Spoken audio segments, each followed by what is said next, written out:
Good evening, Baltimore. Good evening. Good evening. I am so glad to be in the greatest city in America, Baltimore, launching my first official episode of my podcast, Transparent Talks with Wendell Freeman. Before I even move forward, I want to thank everybody who had a part in helping me put this podcast together. From Uncle Wayne to my executive assistant Leah to our new friend I just met today, right? To every single person who has poured into me, who has said, "Yo, we need to keep hearing a message." I just want to say thank you. This podcast is for you. It's called Transparent Talks for a reason, right? Because the problem is we don't get the real in the media nowadays. We always get what they want to see, right? We always get the image that they want to see. No. We're going to have transparent talks on my show. We're going to have accountability talks on my show. We're going to have heart-to-hearts on my show. And we're going to have welcomes on my show. Because that's what it's all about. Transparent talks is all about being accountable to your actions. Well, now that we're live, let's get started. Just a little introduction of myself. Everybody know me, Wendell Freeman. I grew up in Baltimore. Right? I grew up in the east side of Baltimore, Greenmount and 35th Street to be exact. I grew up without my parents. I grew up in foster care. At 3 years old, my mom gave me up and my little brother. I'm a father of, I have three older siblings, three older brothers. I'm the middle child. So I have a younger brother and I got two older siblings that's above me. I didn't meet them until I was 10, 11 years old. People ask me all the time, like, I could have grew up like every other kid in Baltimore who didn't have their mom and dad in their lives, who grew up, seeing crack cocaine all over the place, seeing your mom getting hit by your dad. I could have been that statistic, right? I could have been that person. But I always was different, right? I always was that person who knew I was different. When people was outside, street fights and games and stuff, I was playing the game. I was that quiet kid that I didn't care about what's going on outside world. I just cared about myself. Growing up, I didn't have the best of everything. I was that person. I had the lights cut off. Right, I had times where I had to eat the same meals 3 to 4 times a day. Right, I've been that kid who wanted to go to McDonald's, but their parents couldn't afford it because they spent their money on other things. I was that person.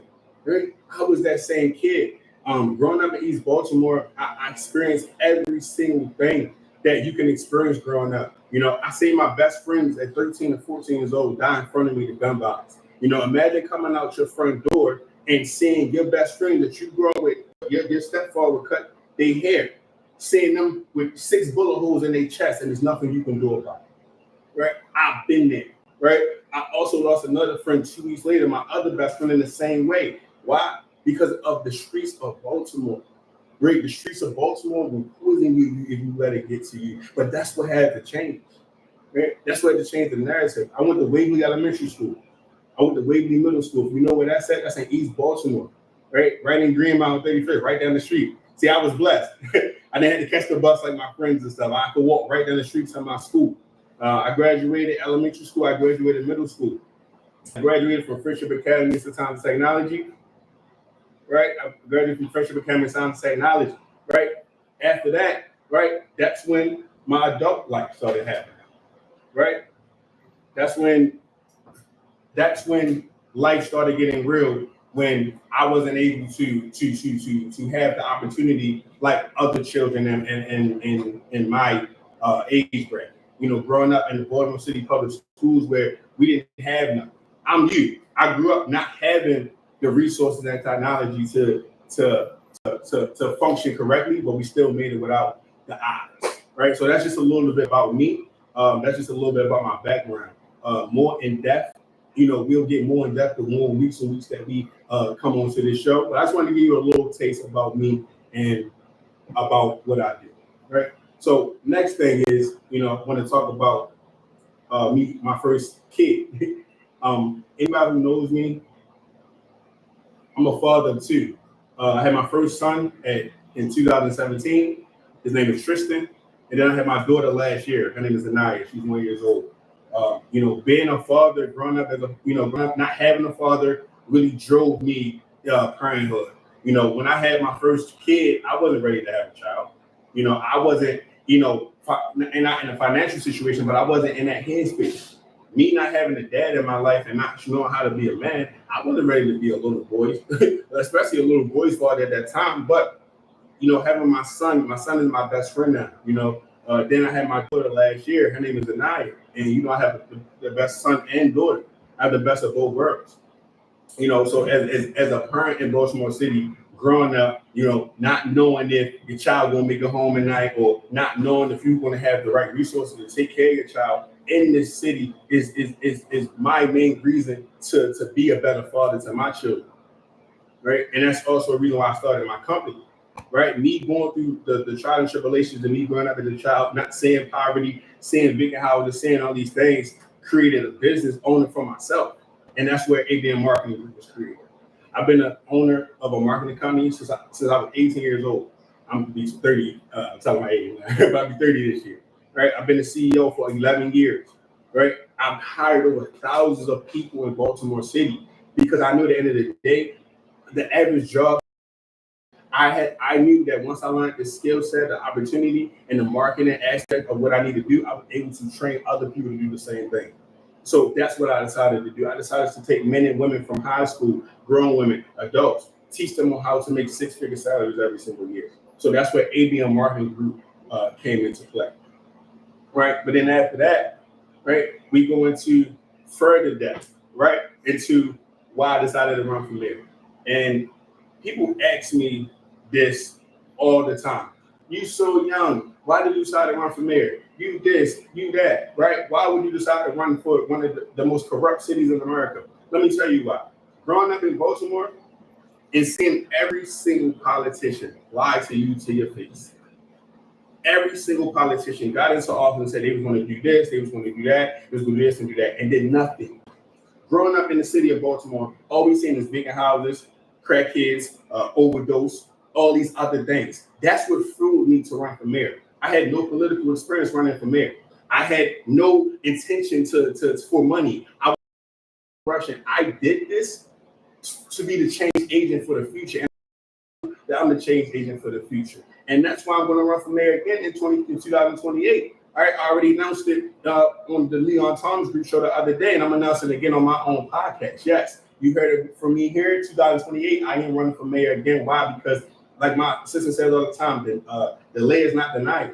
Just because I didn't win the first time doesn't mean that the next time I won't be able to kick the door down. Next time, we're going to have the momentum that we need to get in there, right? But my experiences running for mayor was awesome. I met so many great people. I met so many politicians. I met so many residents who felt the same way that I feel, that it's time for a change. It's time for this Baltimore City to move forward, right? How long do we keep going through the same thing, expecting different results? It's called insanity. You want to know how I really feel? It's how I really feel about the election. I feel like it was rigged. I feel like the Baltimore media, which is Fox 45, all these people poisoned this election and pointed for Brandon Scott or Sheila Dixon to win because she still even had a chance. Let's be honest here. This election was rigged. We had hardworking people like myself. We had Uncle Wayne. We had Wendy Bozell. We had all these candidates who were fit to be mayor, myself included. But instead of us being in there, we decided to have Brandon Scott for another 4 years. Look what has happened. The election was almost 2 months ago. Look at what has happened in the past 2 months. We are number one in overdose in America. 6,000 people have died in the city of Baltimore. Youth crime is still ridiculous. We're still the dirtiest city in America. Yes, homicides and non-fatal shootings, they may be going down. Congratulations. But you know what else is going up? Carjackings. You know what's going up? What else is going up? House breaking. You know what else is going up? The youth taking over the streets. You know what else is going up? People start not believing in the government. But like my uncle said, you get what you vote for, right? This message is all about the vision for a new day and a new start. We doing this so that people can hear our vision for a better city of Baltimore. That's why I decided to run for mayor. Right? And I already said again that I'm going to run again in the upcoming election. Right? My vision for Baltimore City is this. It's time to move forward. We have 800 black men that are incarcerated right now. 800. That means 90% of fathers are in jail and not with their kids. In order to stop youth crime, you got to get the home in check first. That's my vision for a city where kids are top in education, top in sports, top in reading and math and basic math. Our kids have financial literacy. They have trade opportunities. They have all these things to be successful. We cannot keep going back into 1994 and expect 2024 results. We have to understand that times have changed. Now, kids whatever they want, but it has to be a balance. That's the vision that I see for Baltimore City. I see a city where the economy is driving. I see a city where we don't have homeless people. My plan was to eliminate homelessness in 6 months. 180 days, we would have 0 homeless people on the street when I was there. That's my plan, right? But it doesn't change because the election is over. The work starts now. It starts now, right? We are going to have a city in my vision and my future that at the end of the day, people are going to know that you're going to respect the law. Baltimore is a lawless city right now. People think they can do what they want and get away with it. But last time I checked, as long as you're on payroll, you can. Again, I told y'all this transparent talk. I told y'all we're not cutting nothing on my show. I told y'all this is what the people want to know. I'm telling you what it is. We got to end this corruption. My plan is to expose it and to end the corruption. It's time to move forward in a city that has lost faith longer than I've been breathing air in Baltimore City. My vision for Baltimore is clear. When we are number one all over the charts, I want people to come to Baltimore and ask us, what are we doing to be successful? Right? And we have the potential, but we have to tap into what we know we can do and get rid of the junk. What happened to jump back into to City Hall? That's what we did. We let him gaslight us. And 31,000 people voted. Unbelievable. Unbelievable. But you know what they're saying now? I should never have voted for him. Why did I do it? Well, over these next 4 years, you will learn why you shouldn't have done it. Again, my name is Wendell Freeman. Welcome to Transparent Talks with me. I just wanted to open up my show. I know we started a little late today, but I wanted to start my show to let Baltimore know that I love you. I'm not going to stop fighting for my city. I'm not going to stop fighting to move us forward. I'm not going to stop fighting to put us in a better situation where we know that we can be. I'm just not going to do it. But I need you. I need you to hit the subscribe button. I need you to share this live to this YouTube today. I need you to buy my merch. I don't know if y'all can see it. Transparent Talks with Wendell Freeman. They're on my website. Go to wendellfreeman.com. Check me out. Check out my platform.